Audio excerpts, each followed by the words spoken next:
प्रश्नमंजुषा स्पर्धा घेण्यात आली। त्यामध्ये केंद्रातल्या सर्व शाळांनी सहभाग घेतला होता। 1 ते 5वी आणि 6वी ते 8वी असे 2 गट होते। आपल्या शाळेतर्फे 6वी ते 8वीचा जो गट आहे तो केंद्र स्तरावर प्रथम आलेला आहे।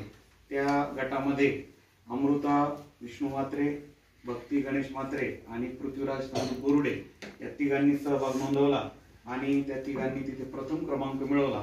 म्हणून आज त्यांचं स्वागत आणि सत्कार करण्यासाठी, तसेच कालच्या महादीप स्पर्धेमध्ये पण अमृता, त्याच्यानंतर भक्ती आणि आपली ईश्वरी या तिघांनी चांगलं यश संपादन केलं आणि तालुक्याला त्यांची निवड झाली।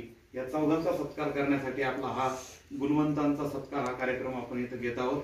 तर सर्वप्रथम या चौघांच्या 3 टाळ्या वाजवून सगळ्यांनी स्वागत।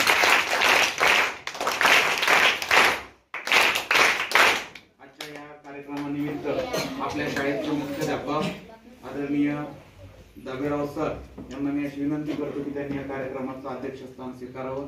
तसेच मागील 15 दिवसापासून आजाराशी झगडत असलेल्या आपल्या मोठ्या भगिनी आणि आपल्या शाळेच्या शिक्षिका आदरणीय आचार्य मॅडम याही आज उपस्थित झालेल्या आहेत।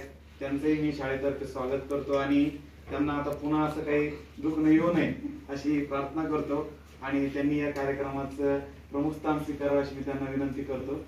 तसेच आपल्या देशपांडे ताई यांनाही अशी विनंती करतो की त्यांनी या कार्यक्रमाचं प्रमुख स्थान, प्रमुख अतिथी म्हणून स्थान स्वीकारावं। लगेचच आजच्या या कार्यक्रमाचे जे सत्कार मूर्ती आहेत तर यांना आपण बोलून त्यांना हार आणि पेढा भरून आपण त्यांचं स्वागत करूया। तर 8वीची विद्यार्थिनी 8वीचा विद्यार्थी पृथ्वीराज संदीप बोरुडे हा प्रश्नमंजुषी स्पर्धेमध्ये 8वीच्या गटामध्ये होता। याला मी पुढे बोलवतो, त्यांना पुढे यायचं आहे।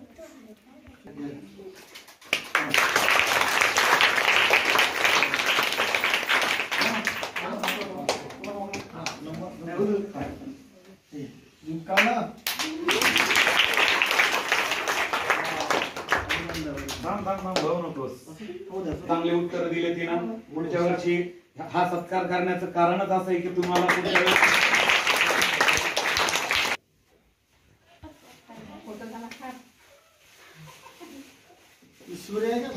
यानंतर